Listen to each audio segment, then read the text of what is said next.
want to thank you for coming. It's obviously early in the morning, and I had to offer you more than bagels to get you here.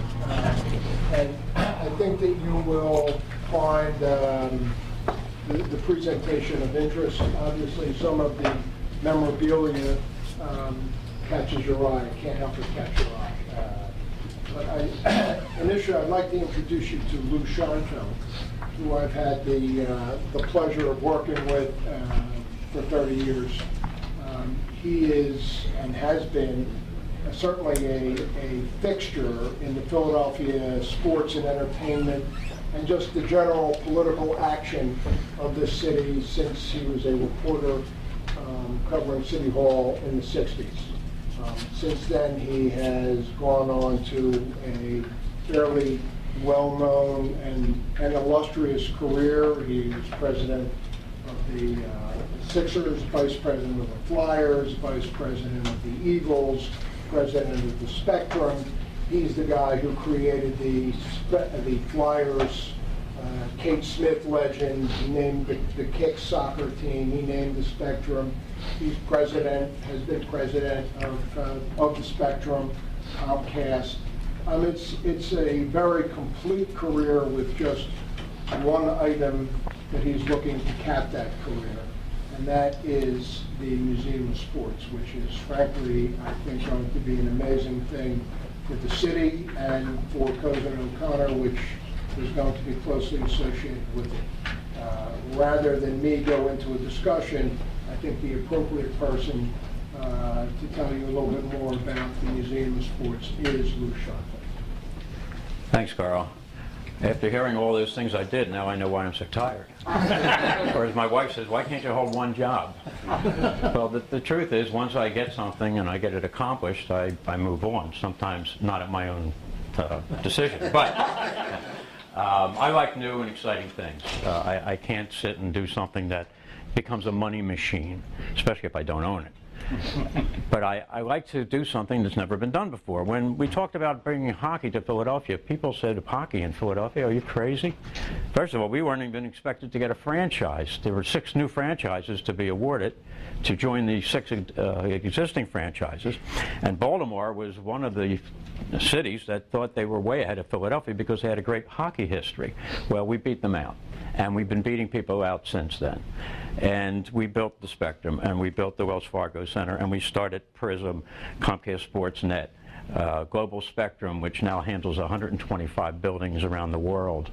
The Snyder dynasty just keeps on growing and growing. But our partners are the Eagles and the Phillies, the 76ers, the Union soccer team. And in the last couple of years, and I've been working on this for almost 3 years, I found that the Philadelphia Sports Hall of Fame people have a tremendous collection of stuff and no place to put it, no place to show it. It's in a warehouse. They have a little display up at Spike's Trophies way up in the Northeast, but it's just a demonstration thing. The Pennsylvania Sports Hall of Fame people, 5,000 dues-paying members across the state, no place to put it, no museum. The Philadelphia Athletics Historical Society, going out of business. Dr. DePace, whose collection is represented here by 1% of his collection, has bought just about everything from them. The boxing people in Philadelphia, Joe Hand, Russell Peltz, they have amazing, amazing things going back to Dempsey and Tunney and the very beginning, no place to show it. So, and also the Philadelphia Jewish Sports Hall of Fame at the Y at Broad and Pine apparently has to move out, and they need a place to go. They were thinking of just putting everything in storage and going virtual. So you just go online. Well, we're about to change all that. We are going to create a 38,000 square foot, $30 million building built on city land and operated by a nonprofit board of trustees or board of directors that will bring people to a destination that already has nearly 9 million people a year coming to buy tickets, not just visitors. Now, you add to that the 30 to 40 million tourists that come to Philadelphia on a regular basis. This is not just a Philadelphia museum. This is a national museum. We've got Babe Ruth, we've got Ty Cobb, we even have and this is when I say we, I mean Dr. Topaci and some of the other collections, we have something unusual, such as Joe DiMaggio's suit the day he married Marilyn Monroe, her wedding dress, their marriage license, and their divorce decree, all in one exhibit. We have the entire Major League Baseball 500 home run hitters club, including their uniforms, their bats, their hats, and their cleats. We've got the sampling here today is worth about $300,000. So I say it's 1% of the $30 million collection that Dr. Topaci has. These 2 Stanley Cups were given to Rick McLeish when they won the Stanley Cup in '74-75. And this ball was given to Julius Erving to commemorate his 15,000th NBA point. This is the ball he scored it with. Tug McGraw wore this jersey when they beat Kansas City in 1980. And in the final game, this glove was worn by Mike Eurozone in the Miracle on Ice when the college kids beat the Russian pros. Steve Carlton. Everything is game worn. Everything is authentic. This is the 1948 NFL championship trophy given to the coach of the Eagles at that time, Greasy Neal, when they won the championship in 1948. And this cup, I don't know if you call it a cup, but whatever it is, was presented to Jim Thorpe when he played for the Canton Bulldogs, who were the champions in 1909. And this was the presented by the American League to the Philadelphia Athletics for their championship in 1910. We have the ringside bell that is this big. Well, the bell's this big, but the plaque it's on, the original plaque, that was at the ringside of the Dempsey-Tunney fight in Municipal Stadium, Philadelphia, which was then called Sesquicentennial Stadium, 1926, 120,000 people. We had that bell, and you can actually ring it. I could go on and on and on about what we have, and you can see in the Smithsonian Baseball book, Dr. Topaci's collection is listed, and we want to change the culture so that you can go to someplace. And I don't say 8.5 million people are going to come to the museum, but they'll see it. It's going to be right there where they are at every concert, every family show, baseball, football, basketball, hockey, but they'll come back. And some will come early to go to the museum. Some will come late. We're going to have stuff for kids. We're going to have on the roof, we're going to have a miniature golf course where kids will play through stadiums that aren't here anymore.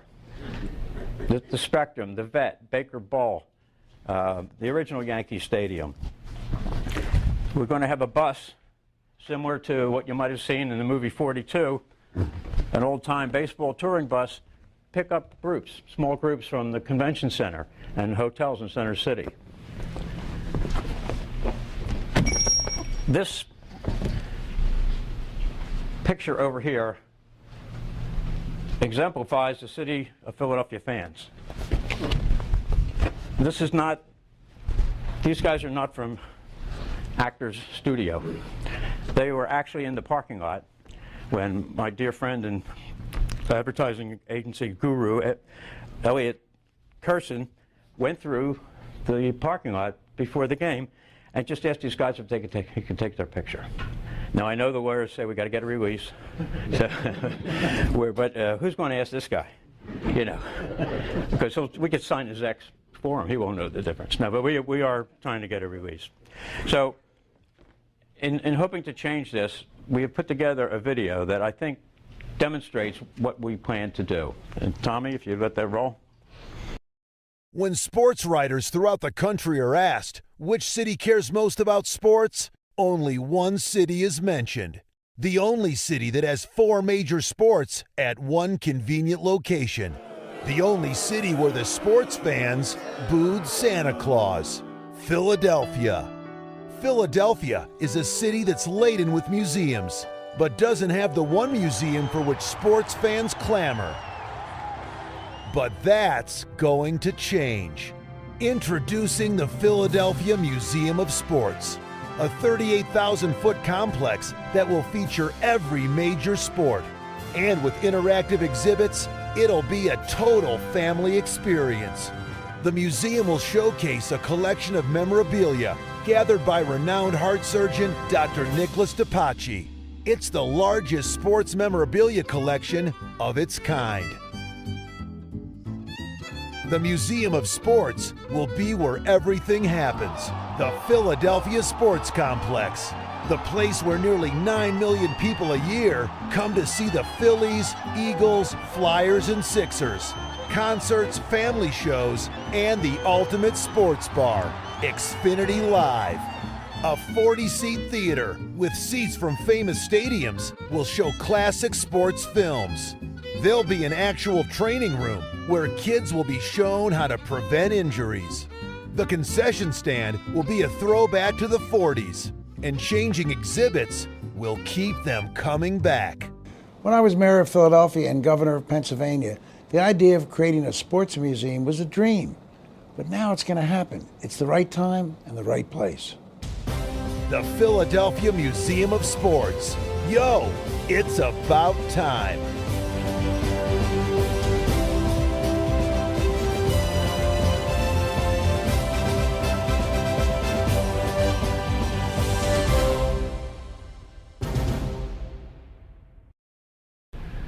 Well, you can see that Ed Rendell is a big supporter of the museum. He said that people have come to him for years and say, we need a sports museum, and he never thought it was the right time or the right place. And he said, this is the right place, of course, and it's the right time. We've had support from PIDC, the Philadelphia Sports Congress, Senator Larry Farnese, from whose district covers the sports complex, as well as Representative Bill Keller, who also has that district. Senator Anthony Williams, who may or may not be our next mayor, is 100% behind it and willing to do whatever he can through the legislature. Farnese and Keller have already endorsed a grant, Pennsylvania state grant of $1.2 million, which I'm going to try and increase to $3 million in the capital budget, state capital budget. So we have done a lot. We've done everything. We've got the collections, we've got the know-how, we've got the people. Frank Nave from Lynch Exhibits has been putting together high-tech ideas and high-tech and stuff for kids to keep people doing stuff online before they come, after they come. Eric Katz, Steve Fleischer from Dr. DePaci's camp, and Dr. DePaci's dad, King DePaci over here. We've assembled a tremendous team of people who want to see this thing happen. So all we need is money.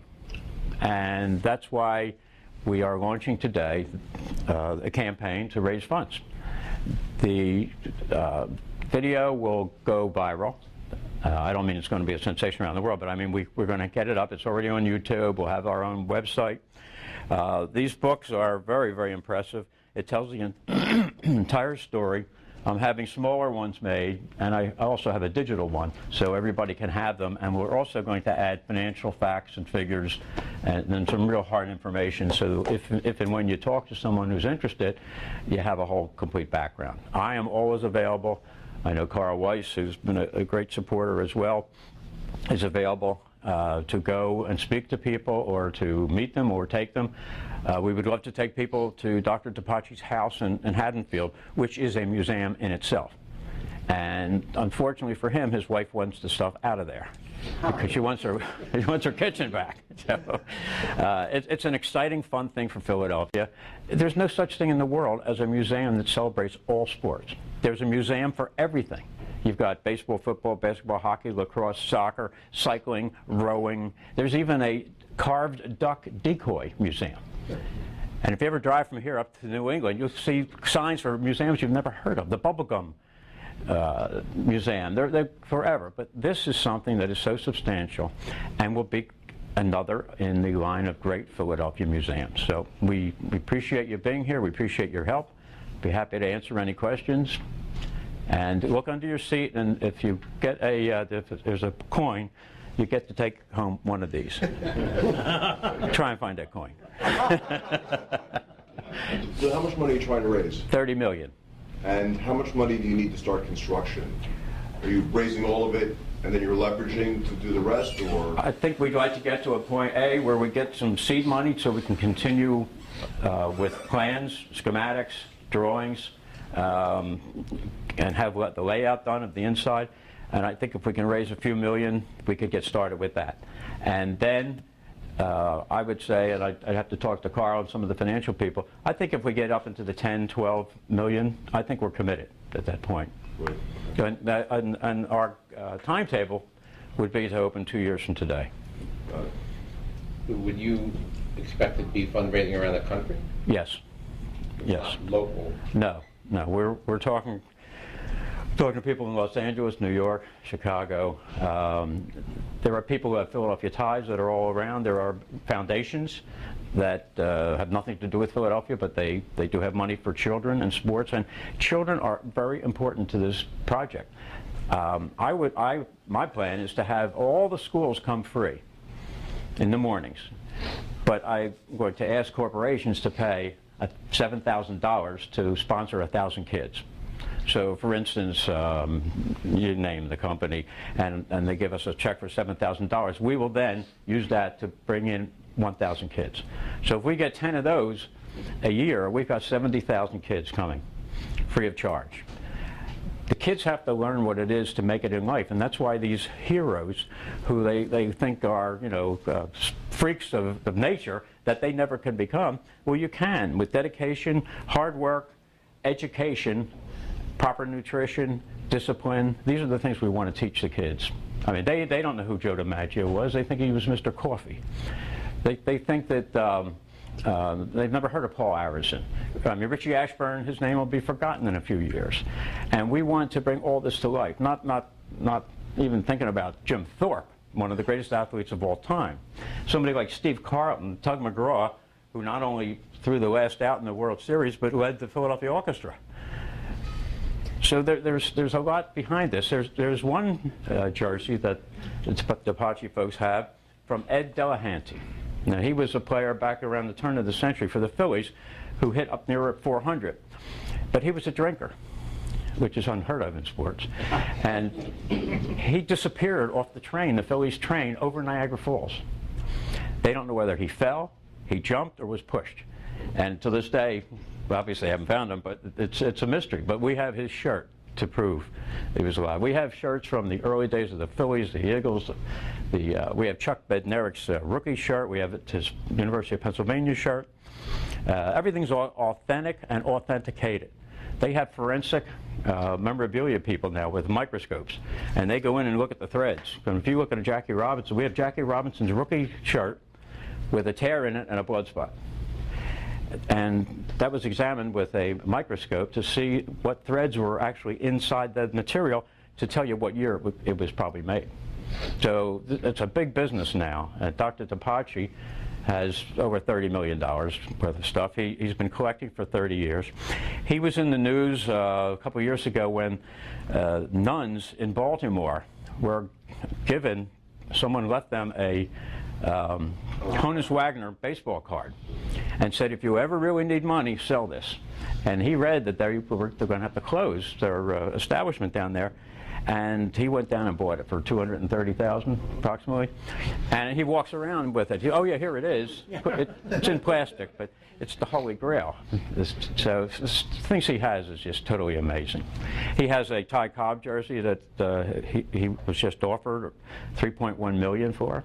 He sold a Babe Ruth jersey to Charlie Sheen. Charlie bought a Babe Ruth, and you also bought one of our Jackie Robinsons.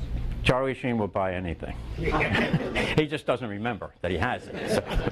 Anyway, it's a fun project. It's something different. It's unique. It's Philadelphia. I mean, look at these guys, will you? Who's going to say no to them? Anyway, thank you so much. Any other questions? I'll be happy to.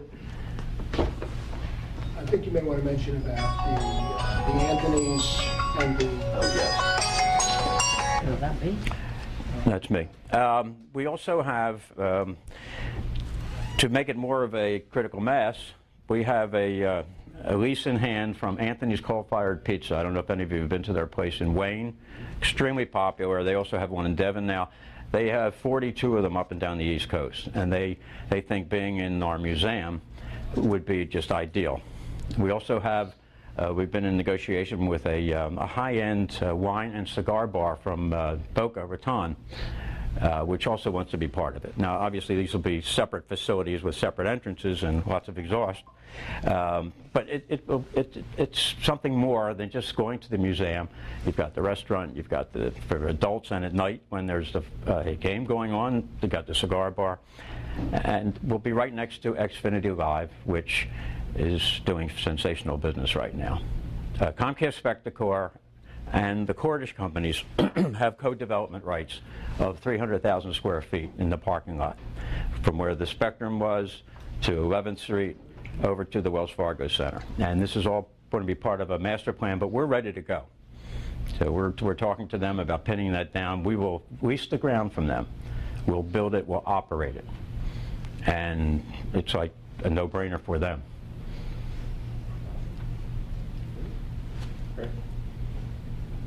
I have all your emails. I'll be bugging. I'll be happy to send you. I'd be happy to send you the video, so you could send it on to someone else. But again, like I say, if you want me to be there, Carl to be there, or any of the DePace group, great. And if anybody wants to come and see I don't hate to call it stuff, the artifacts at Dr. DePace's house, we can arrange that too. It'll blow you away. I've been in business. I'll take him there if you want to. Okay. Contact Lou, he'll get your name to me. If you have interest in coming over to Haddonfield and seeing the collection more in depth. Half of that collection is in my house. Half the collection is in your house. We're just going to show at Doc's house tomorrow. I've been in sports for 50 years, and I've been a sports fan all my life. And I'm not jaded, but I've seen stuff. But when I went to Dr. DePace's house, I got to tell you, it was just amazing. 1,000 bats, 800 uniforms, boxes and boxes and boxes of Joe DiMaggio, Phil Rizzuto, Mike Schmidt, Jimmy Fox, Al Simmons, all uniforms all folded, and I tell this story to everybody. In the laundry room, he's got them in nice boxes. Some of them aren't even opened yet, and on the floor is his laundry, so, which is worth a lot, you know. So that's why his wife would be very happy if we got the museum. Thanks very much. Thank you. Appreciate it.